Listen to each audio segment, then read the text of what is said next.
Hi everyone.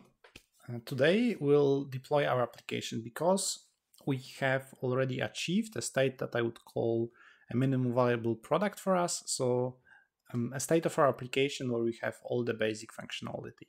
So now it's time to configure our server and to set up a deployment pipeline so we can actually deploy it and no longer run it only on our local host. And we'll do it on Linode, so we will commission a server from Linode. So what you need to do is go to linode.com and you need to sign up here. And after you sign up, you'll be able to log in. And after you log in, we'll come back to the video. One thing I have to say is that it will not be free, as in, I think you can somehow get $100 of credit here on Linode. So then it will be free for you. But the basic option, so the least expensive option from the node costs $5 a month. But you can also just commission the server, do the setup with me here in the videos, and then immediately remove the server. However, I'm not quite sure how the pricing would look in such a situation. Okay, but for now you have to sign up if you don't yet have an account, or log in if you already have one, and I will see you when we are already logged in. So after you log in, you should see something like this. I mean, you'll not see the two rows that I have here because these are the servers that I already have, but you should see a similar dashboard to this one. Now let's go to create Linode, and here is where we will commission our server. It'll just take a second to load, and now we have several options to choose from. So for the image, I would recommend going with the Ubuntu. I will go just with the LTS version. For the region, just select what is the closest to you. In my case, it's Frankfurt. And for the plan, I would suggest the Nanode 1 GB. So it's a shared server, shared CPU. I mean, but however, for our needs, for these tutorials, this is completely sufficient. Then let's give it a label. Let's say maybe my to app. You can also add tags, however, that's not necessary. And then you need to set up a root password, and that's very important that you actually remember this root password. Then SSH keys are not necessary. We will configure them manually, and anything else is not necessary currently for us. Let's just click on Create Linode. I think if it's your first Linode, you will have some kind of options to accept. But you just click Accept there and it should be fine. After reading them, of course. And now I will see you when the server will be provisioned. So here we'll see it by the change of status. Okay, so we see that our Linode is currently running. So it's been created successfully. And what I did here is I opened the Linux subsystem for Windows. This is basically something that allows you to access Linux shell on Windows. And so it creates this sort of subsystem environment for you. It's not a 100% fully functional installation of Linux. I will leave you a guide, or rather a link to a website that explains how you can set that up. But we'll use it just to communicate with our server. So if you want to use something like PuTTY, something like Windows PowerShell, you can absolutely do that. Some things will be a little bit different. For example, the part where we'll set up the SSH keys or the SSH connection there, for example, in PuTTY, you would do that a little bit different, but definitely PuTTY has guides on how to set that up. And also I think Linode has some guides on how you can set up the SSH connection with PuTTY. So you should be absolutely fine here. Okay, so what we need to do now to connect for the first time, we need to copy this this command here, and this will allow us to paste it right here. Let's copy it here and let's paste it right here. This will allow us to log into our server for the very first time. Okay, sometimes takes a while.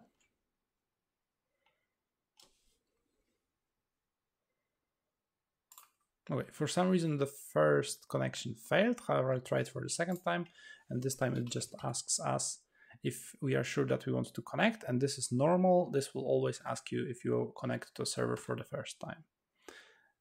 Okay, and now what you need to do is you need to input here the host password that you have inserted when we were creating the node. Okay, and now we wait again, and we see that it has been connected. I don't know why this time it took so long. Usually it doesn't. But the most important thing is that we are currently connected to our server. Okay, and what we see now is maybe a little bit misleading, because what we see here is that it says still root at localhost. And this is not what we really want. We want our server to have a name. So we need to set the host name. And how we can do that is by saying host name ctl, and then set host name, and then the name of our server. So I would just say my to-do app. But that's not everything. What we need to do is change an entry in the hosts file, and how you can do that is, for example, using Nano. So Nano is a text editor for Linux, so it's by default installed on Ubuntu at least. So you just say nano /etc/hosts, and here we need to insert our IP address that we can see on the right hand side, 20, and then we hit tab, and then we say the host name that we have previously configured. Okay, that should be it. Okay, so now I think what makes sense to do is we can see probably that's always best practice to do. When you start a new server, it will show you an information that you can install some updates. So let's do that. Let's say sudo apt update. And then if that command is successful, we want to say that we want to upgrade it. And this will look for new updates, and if it finds some, it will update all the packages. And this will take a while. This may ask you in between if you want to continue or not. Just say, or just hit Y and enter. And I will see you when this is finished. Okay, so this has been done. Let's just clear the console so that we can see a little bit better.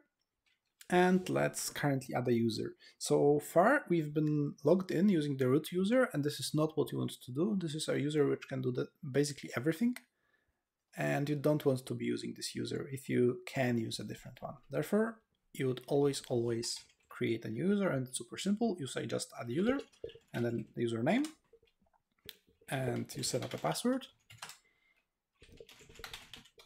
Set up password once again. You can ignore this information, but you can also fill it out if you want. And now the user has been added. And one more thing we need to do is we need to add it to the sudo group so that we will have access to sudo commands. So these are like the administrator commands. You just say add user, and then your username, and then sudo. And the user has been successfully added to the sudo group. That's good. So now let's check if what we have done works. So let's exit. It will disconnect us from the server. Let's once again copy this command. Let's paste it right here. But this time, let's change the root here to our username. And let's see if it works. It asks us for password. We give the password, and it has logged us in. That's very good. Okay, let's continue. And now we will work on the SSH keys, because so far we have logged in using a password. And what we want to be doing, and what is safer, because it's not possible to brute force it, is we want to be using SSH keys. It's also a little better from the user perspective, because you don't have to remember, and you don't have to use your password.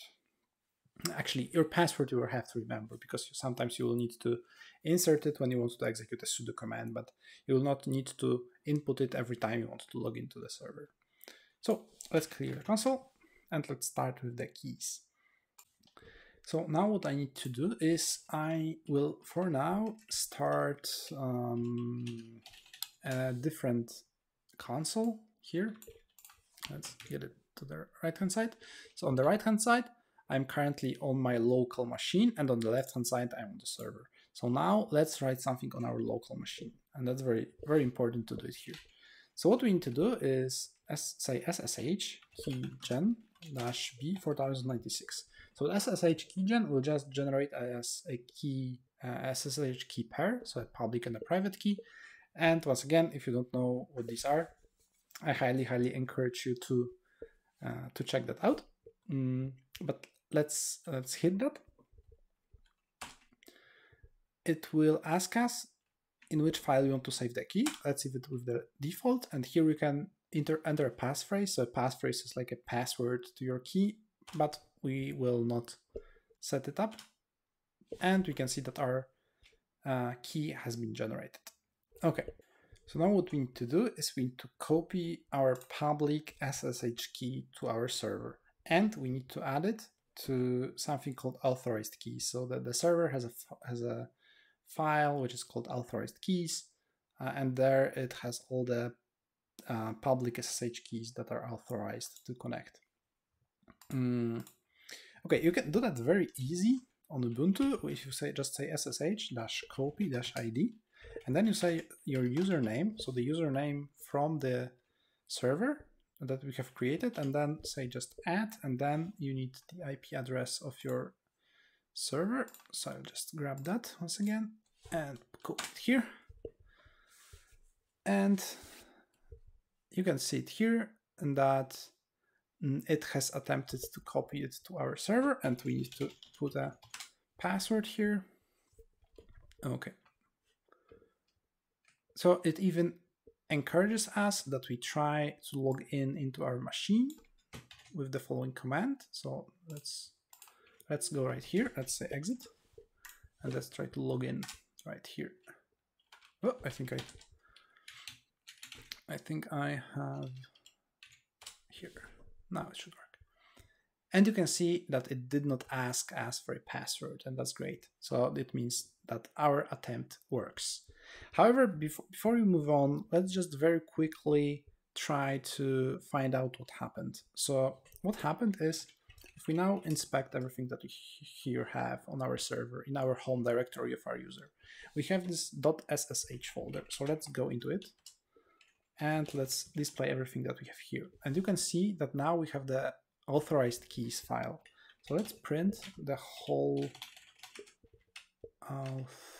authorized keys, the contents of this file. And you can see that this is our SSH key. This is basically how it looks like. And if you now move to your local machine, if you do the very same thing, so if you do print out the contents of the id rsa.pub, so this is our public SSH key, you can basically see that it's the exact same thing. So this just means that the public key has been copied to the server, and therefore now we are able to connect using the private key, which is still and only on our local machine, to our server using the public key that has been copied there. Okay, that's great. This means our SSH login works. Let's currently clear the screen on the left-hand side. Let's clear the screen on the right-hand side. And actually, we will not need the screen on the right-hand side anymore. And let's continue with our setup. Next thing we want to do is, because now we have configured a new user, and we have configured the SSH keys based authentication, we want to disable the root login, and we want to disable password authentication just for security purposes.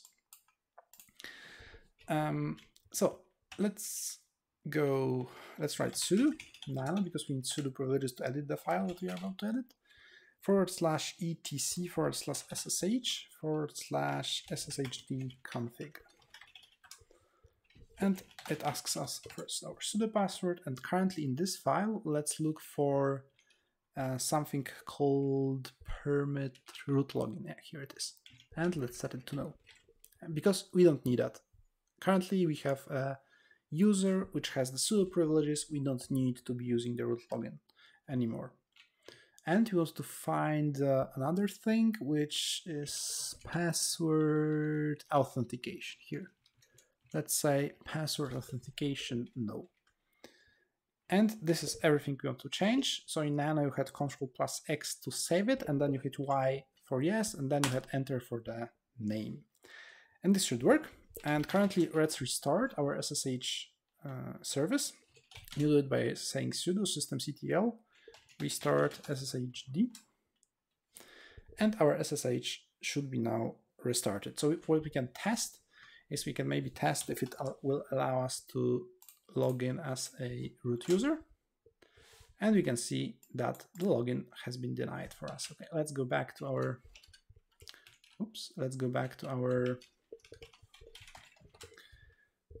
our user. Okay, and you might be asking yourself, why are we doing all of this? So why don't we just deploy the application? And this is because all the steps that we have just done are very important from the security perspective. So they would be done on a production server in any company, definitely. I mean, what I'm currently showing you is the absolute minimum that you have to do. This is the absolute mandatory requirement that you have to do. Of course, companies would have a whole teams who deal with security and who will most likely do that for you.